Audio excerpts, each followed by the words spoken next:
1, 2. Mills Radio Adventure Theater.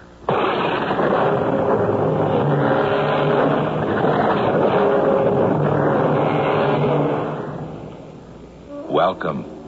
I'm Tom Bosley, and it's time again to enter the wonderful world of your imagination through the magic of radio. Won't you come with me on a voyage of excitement, action, and the thrill of discovery? If you're with me on this trip, you're in for a spine-tingling adventure, a visit to another world, and a surprise meeting in real life with one of the great men of history. I reckon the captain would like to put you on the griddle. Get some information out of you. What kind? Well, that's up to him. I'm taking you on back to camp to meet him. Mr. Armbruster? Yes, son? I mean, Missy, or whatever you are. What's your captain's name? Lincoln. Captain Abe Lincoln. Company of the 1st Regiment of the Brigade of Volunteers. Commanded by Brigadier General Samuel Whiteside.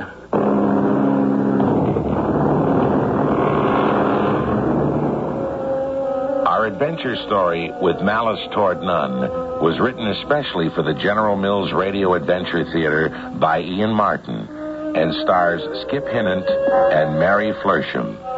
I'll be back shortly with Act 1.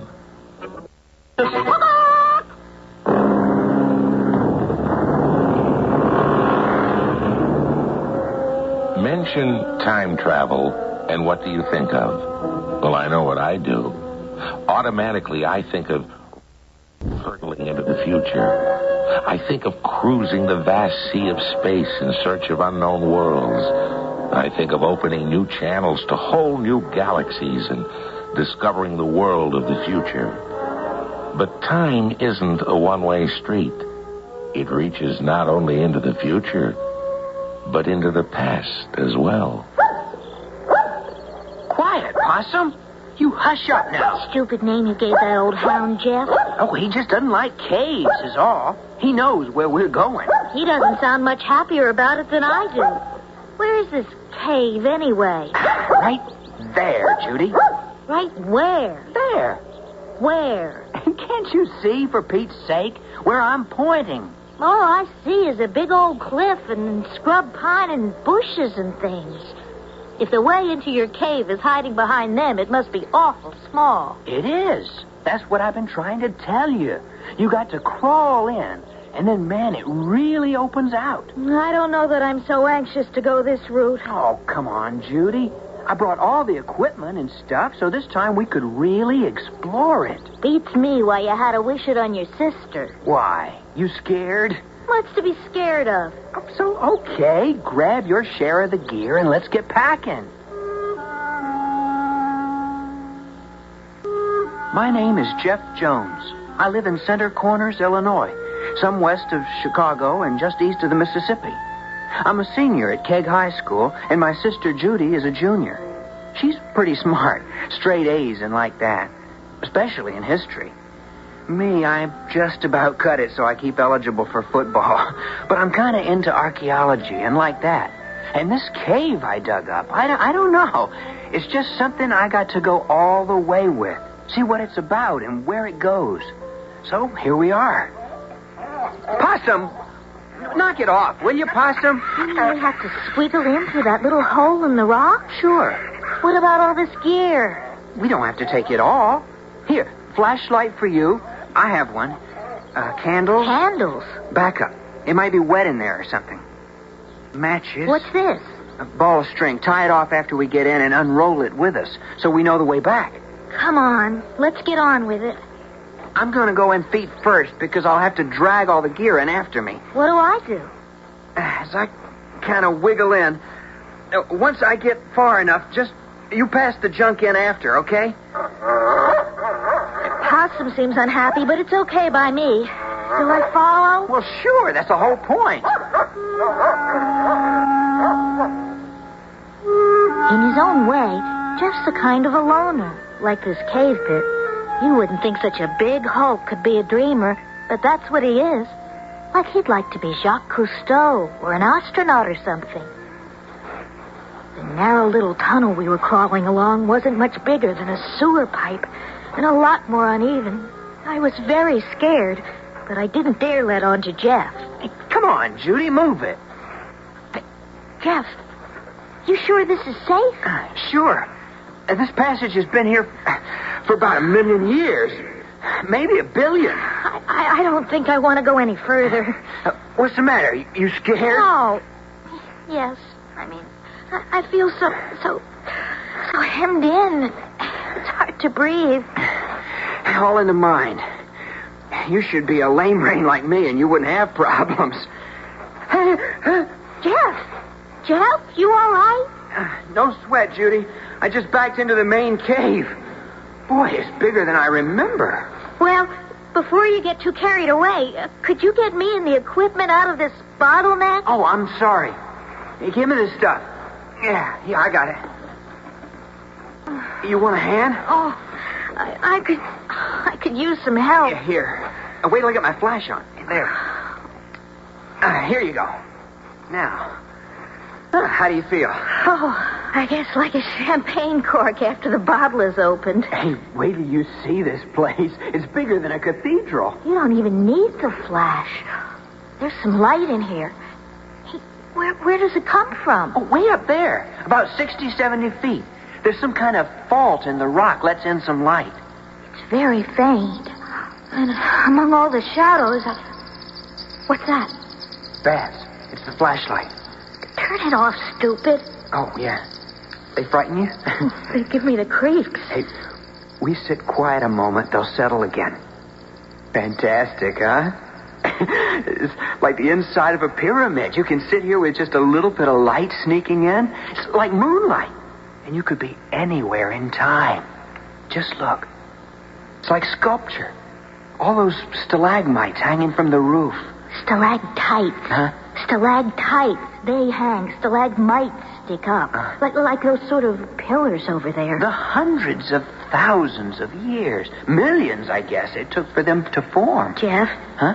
I don't want to think of the thousands of millions of years. I want to get out of here. This place gives me the creeps. We haven't even started to explore. I don't want to explore. I want to get back through that narrow little tunnel. I don't think this is safe. What's that? Oh, it's Possum coming after us. Hey, boy. Possum, here, boy. Make him stop that. He doesn't mean anything. Make him stop. For crying out loud, Judy. What's the big deal? Don't you know in caves or old mines or places you shouldn't make loud noises because that could start a... What's that? Give me my flashlight. Oh, no, Jeff. No, look. What are we going to do? In any excavation or on a mountainside, one of the greatest dangers is sound. A cannon fired with a blank charge, or even a rifle shot, has triggered more than one avalanche.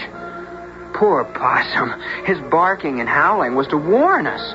Maybe it wasn't even that, but whatever it was, the roof of the tunnel had fallen in, and we were sealed inside what I'd thought of as a pyramid. Well, that's what it was now. A tomb. What are we going to do, Jeff? First thing is not to panic. Oh, you're too late. I already have. What's next? Well, I don't see how we can dig through that. Forget it. Oh, how about that place up there where the light's coming from? Forget that. Nothing to anchor the rope to. And without it, we could never climb up. It's just a crack anyway. Isn't there some other way out? I don't know. We better hope so. Come on, grab a knapsack and let's go explore. You go around to the left, I'll go the other way. See if you find any breaks in the rock that look like a passage. Supposing there isn't another way out? Oh, someone will come after us when they find out we're missing. How? No one knows where we are. Possum will go stir them up. If you wasn't buried when the roof fell in. So we'll dig ourselves out some way. Come on, let's track. The wall was solid, not a cranny or even a crack. Suddenly, Jeff and I were meeting again. I could tell by his face he'd had no luck either. Nothing? Nope, not so far. You hungry? No. Yeah, I guess, I don't know. Jeff. Now, come on, Judy, hold on. But I'm scared. Scared, Jeff. So am I. Maybe something to eat would be a good idea. If you want to. I got sandwiches here you made and chocolate. Trusting to him who can go with me and remains with you and be everywhere for good, let us confidently hope that all will yet be well. What are you saying, Grace? Kind of.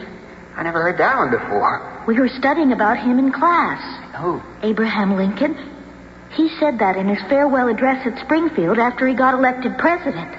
Abraham Lincoln's the last person we got to worry about right now. Hey, come on, let's eat, and then we'll... What is it, Judy? Don't you feel it? What? A draft. It's blowing on us. Stronger and stronger. Yeah. Hey, give me that torch. You see anything? Shine it where the wind's coming from. There. There. A big cleft in the rocks, and a passage beyond it. How could I have missed that? What's the diff so long as it's there? Jeff, you think it's maybe a way out of this? With all that fresh air coming in on the wind? It's gotta be, Judy. Just gotta be. Thank you, Mr. Lincoln. What'd you say? A kind of prayer. Yeah, I know. I heard. But this hasn't got anything to do with Mr. Lincoln. This is sheer blind luck. Now, come on, Judy. Let's just thank God we didn't end up buried alive.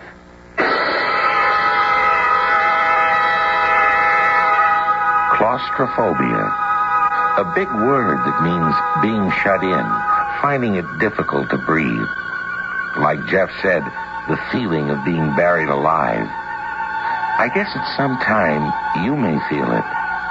But what if you, like Jeff, went through it and escaped, only to find yourself in an alien world, somewhere you'd never been? I'll return shortly with Act 2. This is Gene King, Business Bureaus. The General Mills Radio Adventure Theater will return shortly.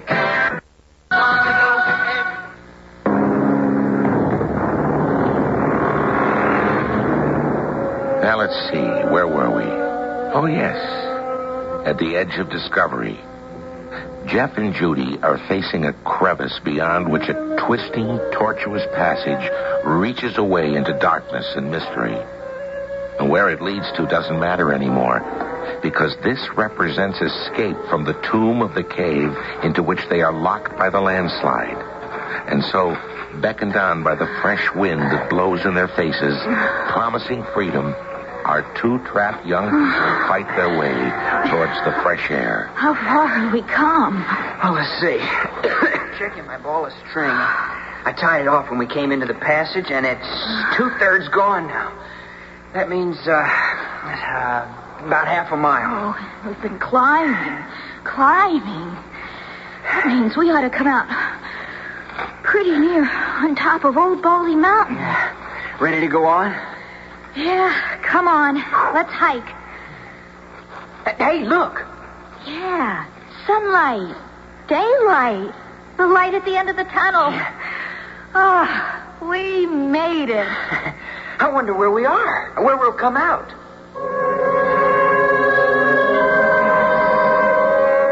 Suddenly, after half running up the sloping tunnel toward the outside, we were out of the blackness, back in the world. Only it was a world neither of us had ever seen before. Where are we? It's all kind of different. Isn't that the Mississippi over there? I reckon. But where's the prairie, the flats? Maybe that tunnel we were following went sort of north. No, headed due west. Kind of to the south, if anything. What's all that tall grass? I've never seen anything like that. Sorghum, it looks like. But it's almost head high. And look at the trails that have been beat out of it. It's like a wilderness. What are you doing? We're just marking this spot where the tunnel comes out so we can find it again. What for? You never know. It might come in handy. Come on, we have a ways to go before dark. We weren't all that high up, and it was even shorter coming down. Slipping, sliding, till finally we ended up at the edge of that strange tall grass. Jeff, you're not going into that tall grass. Got no choice, Judy. There seems to be a trail follows around to the south. I saw it from above. How do you know south's the way home? Well, we've got to go south or north to cut east back through the hills. You must have seen for yourself this side ain't where we live. Just follow me. Darn stuff is like a jungle. Easier to cut across a cornfield. What is it? It looks like plain old prairie grass nobody ever grazed or cut. Maybe we'd better not get too far into this. I tell you, there's a trail right... Well, we don't have to find it. Here it is. I'm glad to be out of that. So dusty. Makes you... What's that? I don't know. Steer, I reckon. A stampede? Those aren't steer. They're bison. Bison? You mean buffalo? Here? There hasn't been a buffalo in this part of the country since... Look out! Hey, get back in the grass.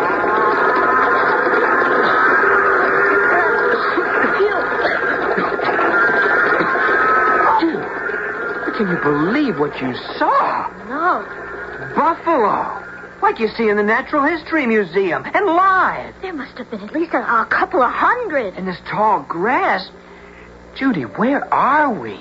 Where have we got to? I don't know. But I'll tell you one thing. I think I'd feel safer back in that cave. What's that? Horses. Maybe we can find out from who's ever riding them what... What is it? Get back. Hide. They're Indians.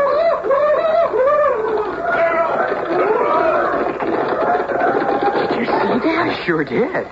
I just hope they didn't see us. Indians in full war paint. Oh, I don't believe it. What's going on? Some kind of bicentennial thing? Oh, that's over already. This is 1977. It's at least 100 years since you could see anything like this in North Illinois. 100? More than that. I mean to... To what? Well, that's a part of history I've just been reading about. Because it was interesting and less known. And I thought would make a good paper. I don't get it. Like I said, Miss Motley has been concentrating on Abraham Lincoln. Sort of for his birthday, like. And Lincoln did get in the Indian Wars. French and Indian, like. The Black Hawk campaign. I don't know what you're talking about. What was that? Sounded like an arrow. Jeff, you see? In the tree trunk. It's a tomahawk. What? Judy, look out. Hey.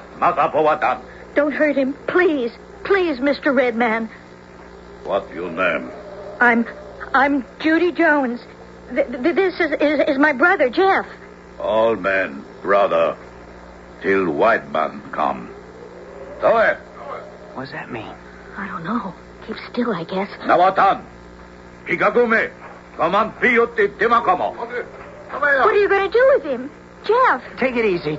Hey, Mr. Indian, don't harm her, please. She's a girl. How? Woman?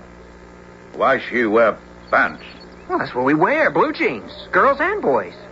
White man have strange custom. This one most strange. You are new tribe. Where from? Right over the hill. Center Corners. Center Corner. Yes, it's just a little town. More like a village. No town there. You lie. No, there's a town there, honest. No town. Setayati, Kiwa. No. Wait, what are you going to do with us? Gray Beaver must order what we do. We take you to him. Gadota, Daba. Our hands were tied behind us with rawhide, and ropes of it were looped around our necks. We had to run as fast as we could to keep up with the Indians. Indians that looked for real. Breech clouts and deerskin leggings, moccasins, bands around their head and feathers stuck in them, and in full war paint. And they were armed, not only with knives and spears and tomahawks, but with old-fashioned rifles like I'd only seen in pictures in a book. I just couldn't dig it. I am Gray Beaver. Lame Fox bring you here. You are white man scout. You tell me, where is white man? I don't know, sir. You lie. All white man lie. You will not lie to me. Black Hawk has called us on warpath. Now you tell, where is army? Honest to Pete, we don't know. You think not to speak? You will tell. Lame Fox, teach these pale faces. The white man attacks. So we meet him in battle. Take these two. Tie them down to stake. Some of the Indians dragged us to some stakes buried in the ground and tied us to them. Then they ran off to the fight. There were bullets flying and arrows, and Jeff and I tried to huddle together as the battle went on. Judy, I'm sorry I got you into this. What is it? I don't know. I just can't believe anything like this could happen in this day and age. That's the whole trouble. It isn't this day and age. What are you talking about? Black Hawk? Who? Black Hawk. Didn't you hear Chief Gray Beaver mention his name? Oh, that. Yeah. He was the chief of the Sauk and the Fox Indians. And when he refused to leave his home on the Mississippi, right around here at Rock Falls, he started a war. Rock Falls? War? When was this? That's what I'm trying to get through your thick head. What's happened to us?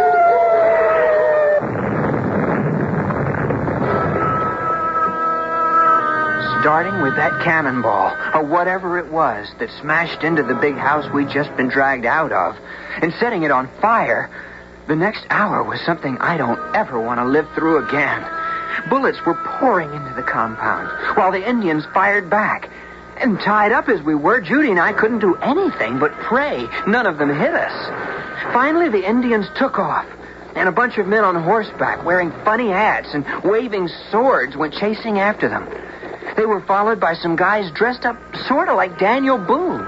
One of them came over and cut us free. Gee, thanks, mister. You sure turned up just in time. The name is Jack Armbruster, son. Let me cut you free. Would you mind getting my sister first? Your sister? Yeah, she's tied to the other stake. In pants? Don't look like no sister to me. Okay, there you are. Are you a female lady, ma'am? Yes, Mr. Armbruster. That don't beat all. Oh, there you go, son. Now rub your hands together, bring the circulation back. Thank you. Ain't nothing. Where you two turn up from, right here into this Indian country, eh? Center Corners, sir. Oh? Where's that at? Oh, it's a little town. It's right the other side of the hill. Now, ain't that interesting? You two better come along with me. Well, if you don't mind, sir, it's getting kind of late, and I think we better cut out for home. I don't know who the two of you are or what you're up to, but I sure do smell something funny about you. Kind of a strange get-up for these parts. And I never in my born days seen no lady in pants the like of that. Top it off, you're lying to me, boy. I know this country like the palm of my hand. And the other side of that ridge, there ain't no town from here pretty near to the big lake. Saving Chicago. No, sir, I better take you prisoner. Prisoners? What for? I reckon the captain would like to kind of put you on the griddle. Get some information out of you. What kind of information? Well, it's up to him.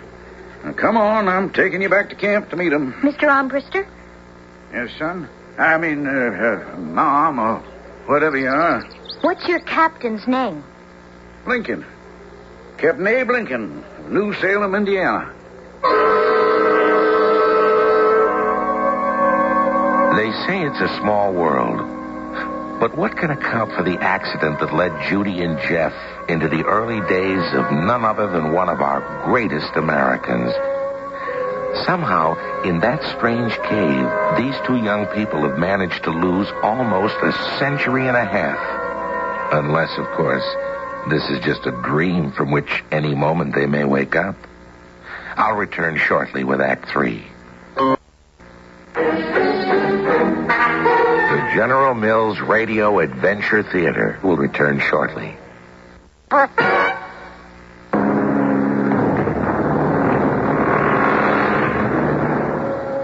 With Judy up behind Sergeant Jack Armbruster and Jeff tied, riding behind a cavalryman, brother and sister have been brought back to the bivouac. And to the captain with the incredible name, which became not so incredible once he straightened up his long, lanky frame. The captain whose face is as familiar to everyone in America as any in his own family. The captain whose name is Abe Lincoln. I bid you good day. Guess you don't have to tell us that, sir. Oh, that's right. Sergeant Armbruster told you already. I guess you'd be Mr. Jeff Jones? Yes, sir. And this would be a young lady? I'm Judy Jones, Mr. President. I'm afraid you're advancing me through the ranks a little too fast. I'm just captain up till now. Now, let's see. where shall we begin? You, claim to be from Center Corners. Well, I'm afraid that just won't wash. Beg pardon, sir? Well, I just plain ain't no Center Corners, Mr. Jones. Leastways, where you claim it to be, so... the first question is just where are you from? You wouldn't believe us if we told you, Mr. Lincoln. Well, now, suppose you were to try me. All right. Do you know the date, sir? I ought to, since my birthday is February 12th. But what year? Man sakes, you're a mighty remarkable young woman. 1832, of course. What year did you think it was? 1977. Did I say remarkable? I should have said incredible. She isn't lying, sir. Well, just tell me again where you came from. At this time, I might be listening a good deal closer.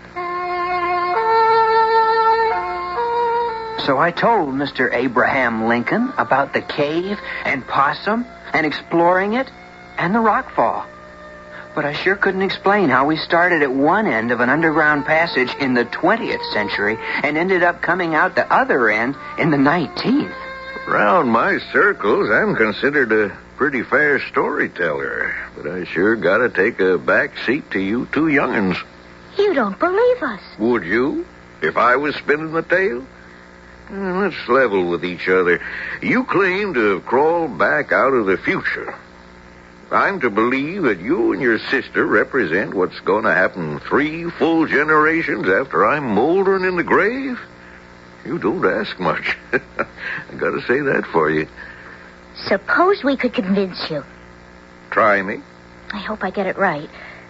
Now, you've never seen me, Mr. Lincoln, to the best of your belief, before today. That's a fair statement. You don't know anything about me, but I can tell you some things about yourself. Well, I don't know that any man's that anxious to listen to that. There's nothing bad. Well, then I'm going to doubt it has a ring of truth.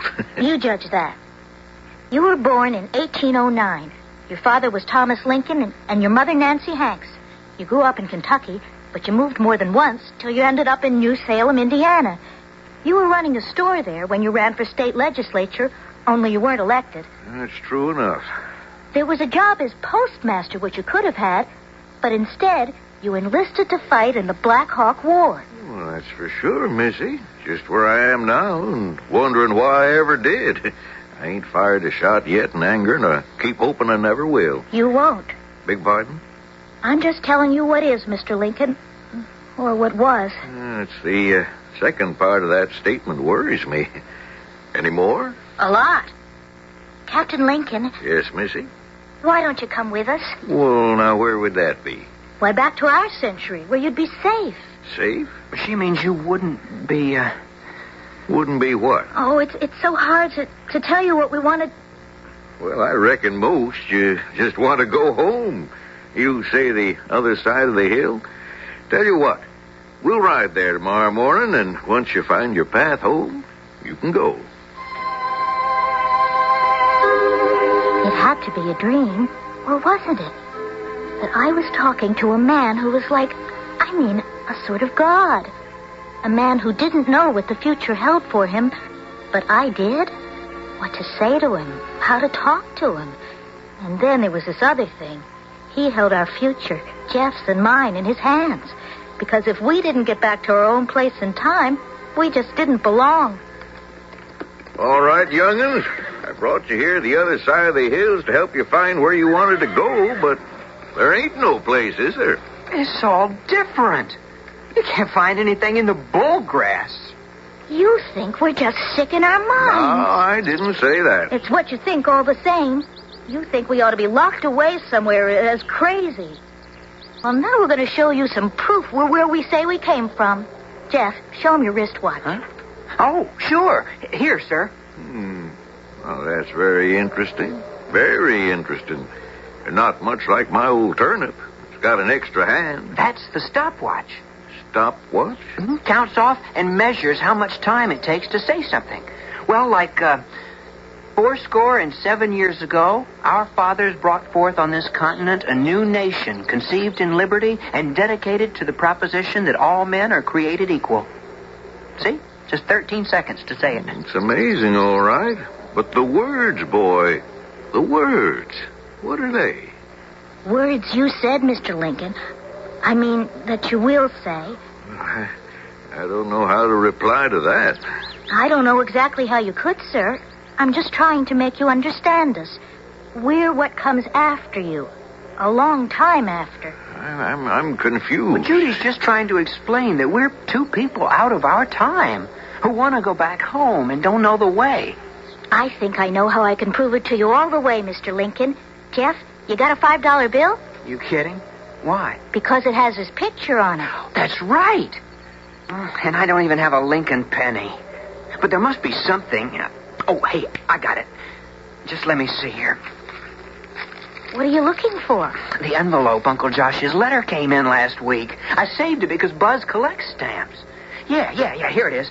Look at this, Mr. Lincoln. A letter? What's this on the upper right-hand corner? You're a postmaster. Don't you recognize a stamp? Stamp? Never seen one like this. 25 cents. From California. What are you children trying to do to me? Where'd you get this trick? No trick. Just a plain old stamp you lick and stick on. Don't you recognize the picture on it? It's you, Mr. Lincoln. Oh, why would I be on, well, that little piece of paper you call a stamp? Because you were our president, the greatest. Because you're going to be president of the United States. When? In 1860. You're going to emancipate the slaves and save the Union.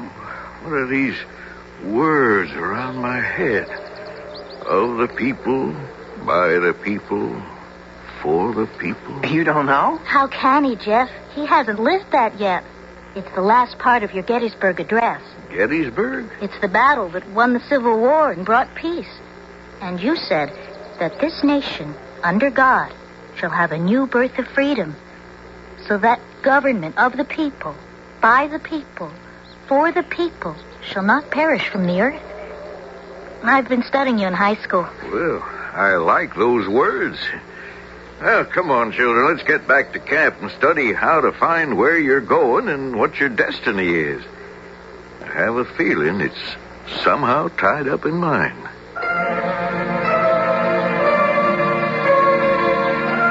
Next morning, Mr. Lincoln woke us himself at dawn and made me lead him to where we came out of the cave. His eyes were kind, but his brow was all wrinkled as if in deep thought. And I think he was some surprised when I showed him my string tied to a bush over the hole where we'd crawled out. Well, I'll be. Maybe you young folks are telling the truth. Or anyways, what you believe it to be.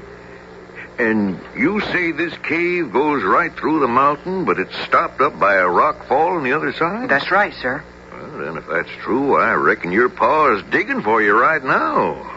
Maybe even got it all cleared out. But he didn't even know where we were going. He'd guess. Pa'd guess. And Possum would have fetched him. I'll tell you what. Why don't you two go on in there? I've got to get back to camp. But if everything isn't all right at the other end, I'll meet you back here tomorrow morning at sunup. Just before me and my company move out on. Why don't you come with us? I couldn't do that. I got my men to think on. But I don't want you to stay in this century and get assassinated. Judy. No, let her finish. How was that, my little fortune teller? You say assassinated? Yes. But not until after you get to be president and free the slaves. You know, you mentioned that before. Ever since my travels by flatboat through the South, it's one thing I know in my heart. The black man has got to be free. No nation, no government can endure permanently half slave and half free. That's the speech you made to the Republican convention. When? Well, gee, I don't know. 1858 or so, I guess, before the debates. What debates? Between you and Mr. Douglas. That's how you got elected in 1860. I mean, going to be. Oh, it's so mixed up and so awful now we really know you. Yes, you just gotta come with us. To the land of plenty you tell me about? Well, I won't say I'm not tempted if I believe in it. But I just can't. because the bill of goods you're selling me is just too good for any man to pass up. To be president, to free the black man, to hold the Union together so we are a house not divided against itself. What man could ask for more? No, sir. I know where I belong. I just hope you two children can find your way back to where you belong.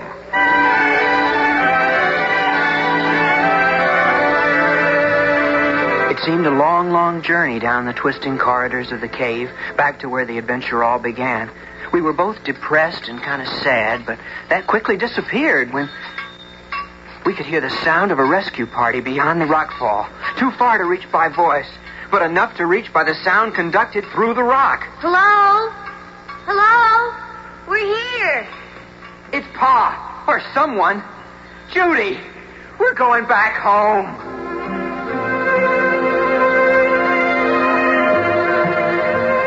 It was a long time before they broke through, and Jeff and I were so pooped we fell asleep. But not before we had made a pact. Then we're agreed. We don't say a word. But who'd believe us anyway? And besides, we're not going to change history, no matter how we might have wanted to. Who says we wanted to? Without Mr. Lincoln, we might not have had a country. I was just thinking of him dying. Well, it's something we all have to do. Just think instead of how much he did for our country. For you and for me.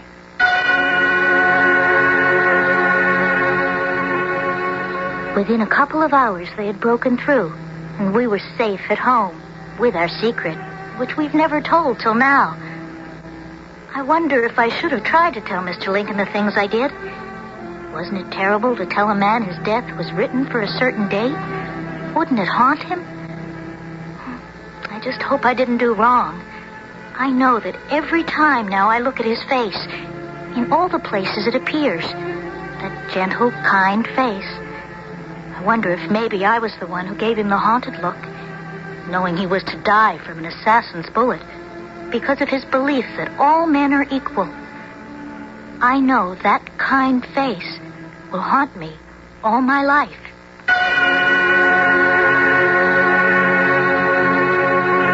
With malice towards none, with charity for all, with firmness in the right as God gives us to see the right, let us strive on to finish the work we are in, to bind up the nation's wounds.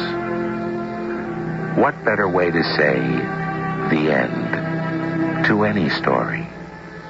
I'll be back shortly.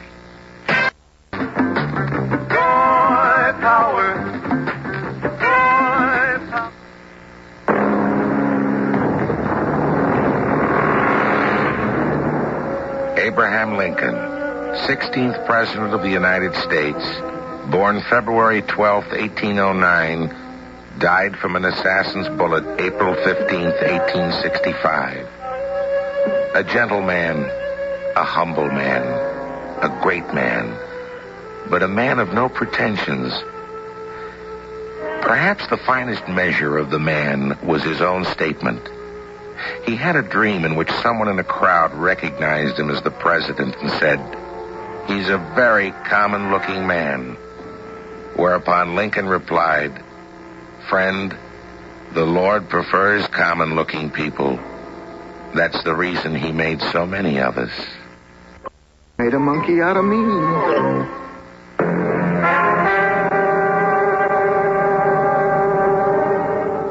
Our cast included Skip Hinnant, Mary Flersham, Ian Martin, and William Griffiths. The entire production was under the direction of Hyman Brown. This is Tom Bosley inviting you to return to the General Mills Radio Adventure Theater for another exciting tale you can hear through the magic of radio. The General Mills Radio Adventure Theater is recommended by NEA, the National Education Association.